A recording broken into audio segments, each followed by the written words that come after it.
Hello বন্ধুরা, welcome to my YouTube channel. আজকে আমরা ডিসকাস করব টপ কয়েকটি জিকে কোয়েকশন আনসার। তাহলে চলো বন্ধুরা, সময় নষ্ট না করে আজকের ক্লাসটি শুরু করা যাক। আজকের প্রথম কোয়েকশনটি হলো, মানস রাষ্ট্রীয় উদ্যান কোন রাজ্যে অবস্থিত? Option A Uttar Pradesh, option number B Bihar, option C Assam and option number D Sikkim. এই প্রশ্নের সঠিক উত্তরটি হয়ে যাবে option number C Assam. Manas রাষ্ট্রীয় উদ্যান ভারতের আসাম রাজ্যে অবস্থিত। বন্ধুরা, তোমরা যদি আমার চ্যানেলটিকে সাবস্ক্রাইব করে না থাকো তাহলে চ্যানেলটিকে সাবস্ক্রাইব করে পাশে থাকা বেল ঘন্টিটি বাজাতে একদম ভুলবে না।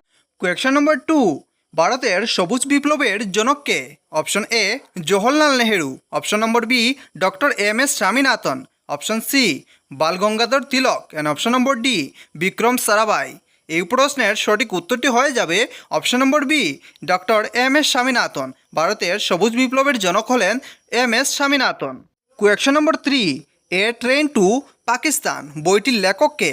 Option A Jawaharlal Nehru, option number B Rabindranath Thakur, option C Khushwant Singh and option number D A P J Abdul Kalam. এই প্রশ্নের সঠিক উত্তরটি হয়ে যাবে option number C Khushwant Singh. A train to Pakistan বইটির লেখক হলেন খুশবন্ত সিং। কোয়েকশন নম্বর 4, বিশ্বের দীর্ঘতম লিখিত সংবিধান কোন দেশের?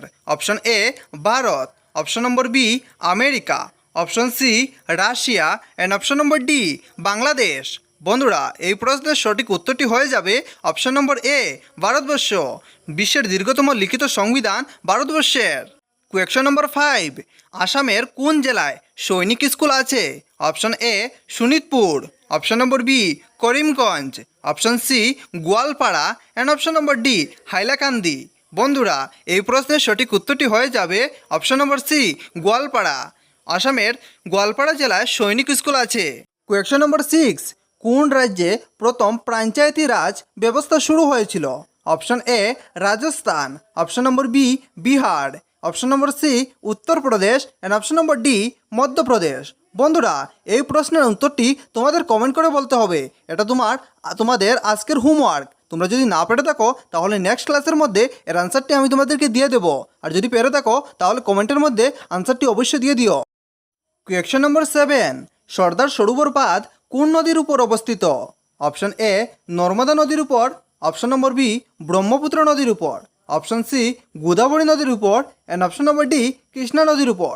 বন্ধুরা, এই প্রশ্নের সঠিক উত্তরটি হয়ে যাবে অপশন নম্বর এ নর্মদা নদীর উপর। সর্দার সরোবর বাঁধ নর্মদা নদীর উপর অবস্থিত। কোয়েকশন নম্বর 8, ভারতের দ্বিতীয় রাষ্ট্রপতির নাম কি?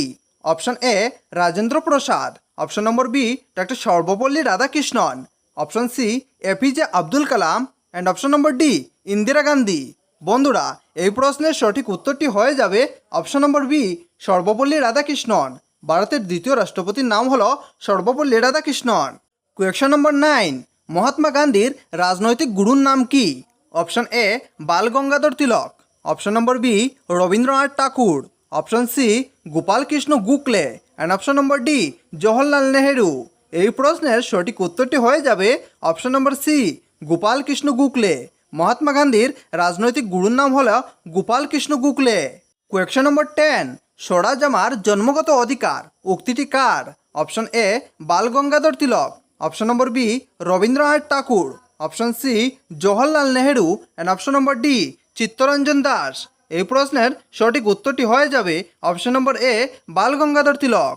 স্বরাজ আমার জন্মগত অধিকার উক্তিটি বাল গঙ্গাধর তিলকের।